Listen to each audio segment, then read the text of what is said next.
Yourself a cup of coffee, get settled in.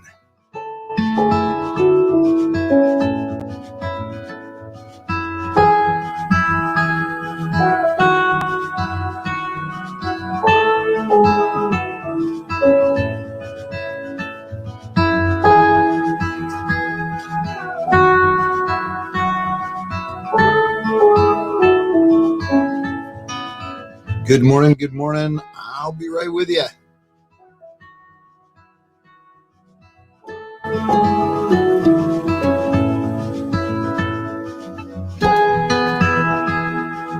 Good morning, good morning, good morning. What is going on, my friend who is with us? Steve, Shane, how the heck are you? Happy Tuesdays. Is it Tuesday? I think it's Tuesday. Yeah, it's Tuesday today. What is going on, my friends? Welcome to Men Up with Mike. This is a show where we talk all things leadership, personal development, and we do it through the lens of what it means to be a dude. And today I thought it would be fun to reflect on. Can you believe this? If you've been following me for a while, this is episode 165. So I thought it might be a little bit fun to reflect on what I've learned doing 165 daily episodes. Anne says, yo, Anne, how are you? Again, I'm just going to make sure I pull up all of the places that we're streaming so that I can see all of the comments and have all of the conversation with you. So one of the things I would love to hear from you, if you've been watching me for a while, what are some of the things that you've learned in 165 episodes of Men Up with Mike, the live show every weekday at 8:30. I don't think I've missed a weekday yet, other than the holidays, but I think I've been here every day. And it's been really fascinating to see, for me, the consistency that I've been able to actually be consistent doing this and showing up every single morning, putting these episodes on. So again, I thought today we would just reflect a little bit on some of the things that I've learned showing up here. Can you believe it? 165 times. So that's that's almost 6 months. Ooh, I doubled up on the sugar this morning. Hey, good morning, Garth. How are you, my friend? What is going on? Yeah, this is the problem. I've got things streaming so many different places. I got to keep my eyes in different places to stay on the comments. One thing you guys could do for me is on Facebook, you can have it notify you when I go live. So there should be a little button somewhere that says notify when Mike Cameron goes live. Hit that sucker for me so that you know. Steve says, I've learned it's okay to feel whatever I'm feeling. Steve, that warms my heart, my friend, because honestly, that's everything. That is everything. Learning to acknowledge those feelings that are coming up it's been such a game changer for me, for sure. And so for me to be able to articulate that and share that with you guys, where is my book? Oh, it's over there. It was interesting because when I started writing my book, the first time I sat down with my editor, she asked, what is the overarching message? What is the one thing that you want your audience to take away from the book? And that was exactly it, Steve. To learn that it's okay to feel, that it's okay to be not okay. And we're all in this together. So that, again, really just warms my heart that's your takeaway from 165 episodes. My work here is done. That's all I needed to do. But in all seriousness, you know what this did for me? So let's talk a little bit about why I started this. The reason I started doing these daily lives, this Men Up with Mike, I mean, I want to have the conversation. I'm going to continue the conversation. I'm going to continue to do my best to make beautiful shit happen. And that's part of what I show up for. But the other reason was when COVID hit, as a professional speaker, obviously, all of my live events were completely wiped out. And I had to find new and interesting ways to remain relevant, to stay on the stage, so to speak. And I thought this would be a good way of doing it. Everybody's doing virtual events now. I have to hone my skills. I have to get a little bit better at my virtual presentation skills, because if I want to continue doing the professional speaking, obviously most of that now, or all of that for me, in fact, I haven't done a live event since March. So all of my events have been virtual. So I've had to get good at doing this virtual presentation stuff. I've had to get comfortable speaking to a camera, knowing that there's an audience out there. And I got to tell you, it's weird. I spoke one of the last big conferences I did. We were in 46 different countries, which was just wild to think about. So getting comfortable on the camera was a big part of why I did that. And what I learned is that I can do that. I can be comfortable. I can be me. I can create some of that connection with you guys, having these conversations. The fact that you interact with me, the fact that you engage with me, I appreciate tremendously. Sean says, you've reaffirmed that as a man, we don't always have to act as a man. We can feel like everyone else. Absolutely. Absolutely.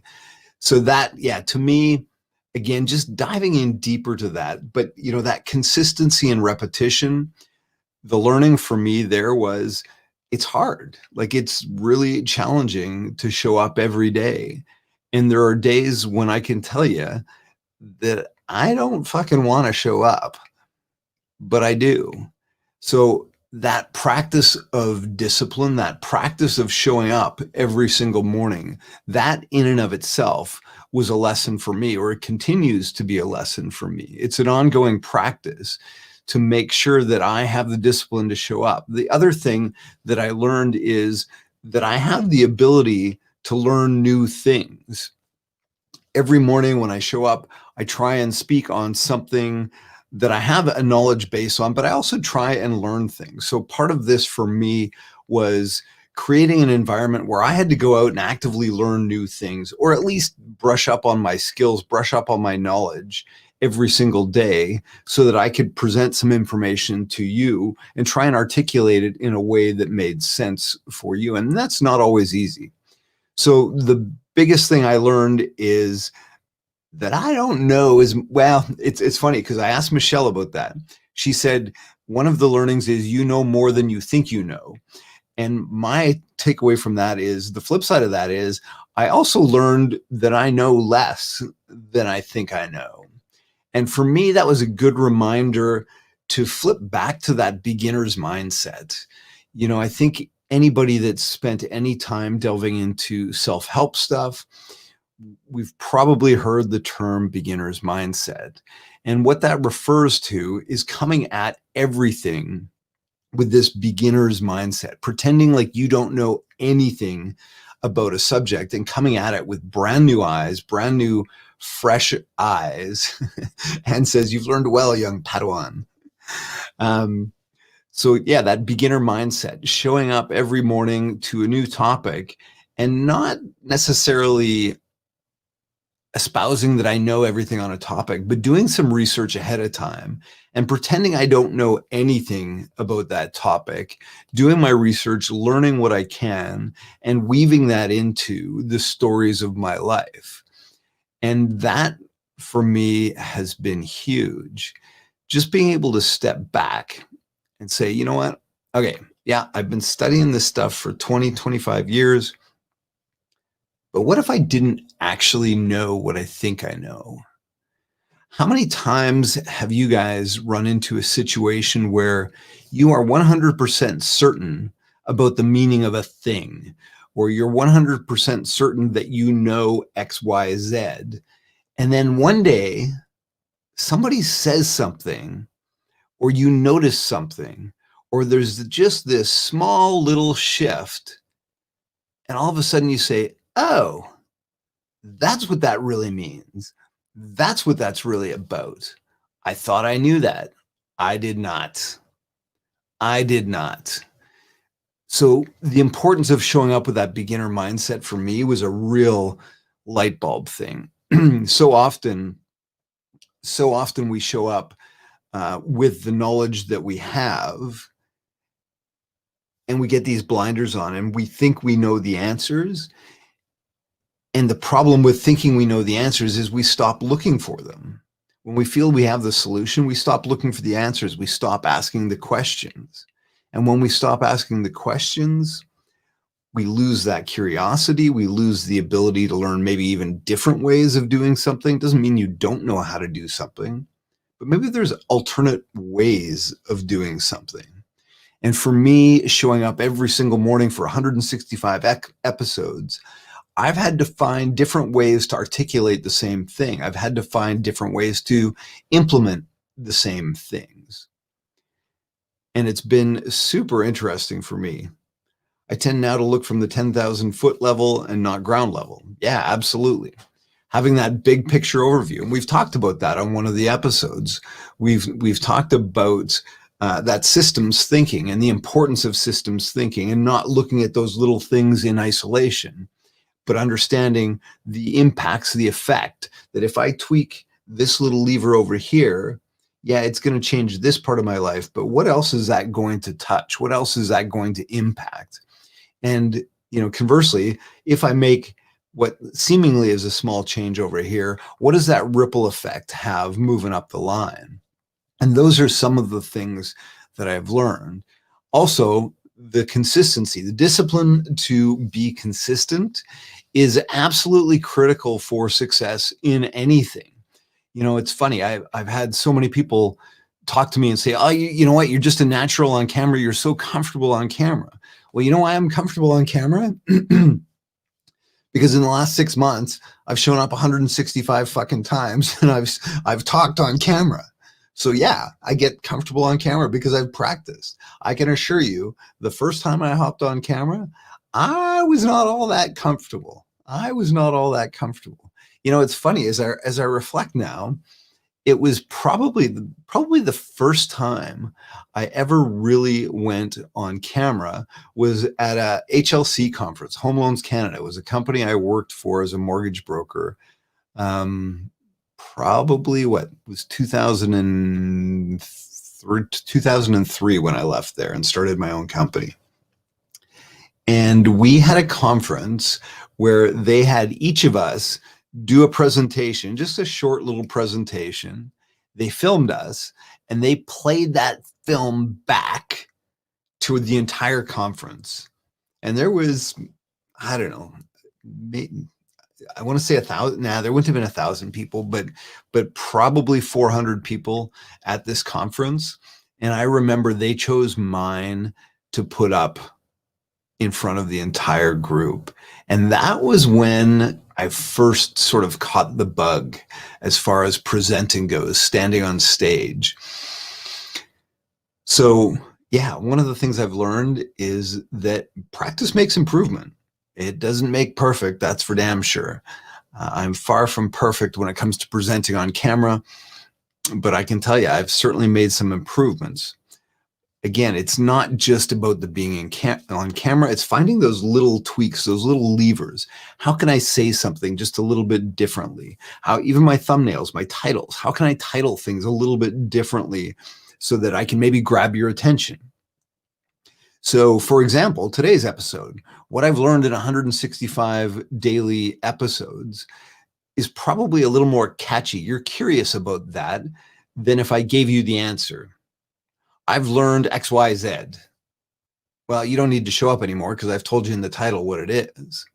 So again, learning little things like that, practicing little parts of it, is marketing from a branding perspective. I mean, let's face it, I have to market myself. This is what I sell. I sell Mike Cameron. People pay me to get up on stage and share a message. So I have to get good at promoting who I am, what I do. I also have to get very good at delivering that message. So that practice piece is critical. So there's a thought for you. What is it you love to do? What is it you want to get good at? Think about that.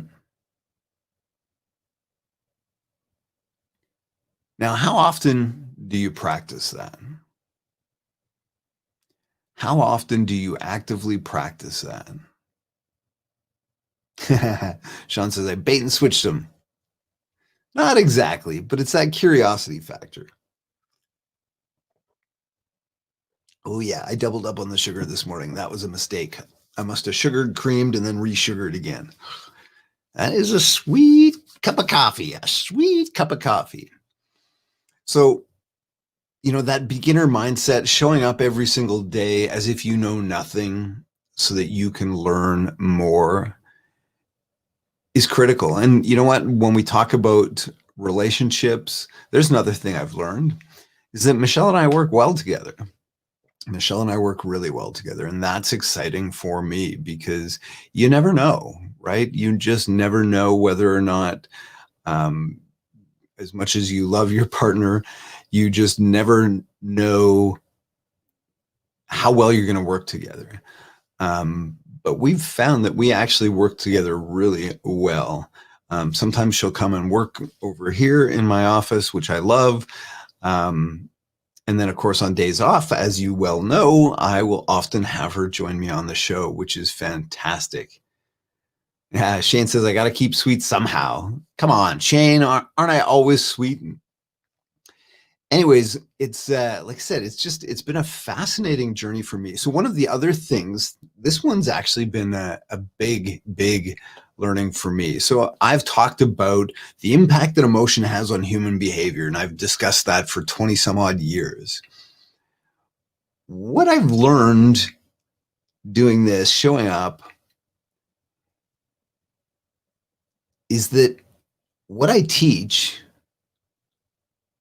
is all relevant to mental health. And I don't know that I would have categorized myself as a mental health advocate 6 or 8 months ago, which is kind of ridiculous because that's exactly what I do. That's exactly what I do.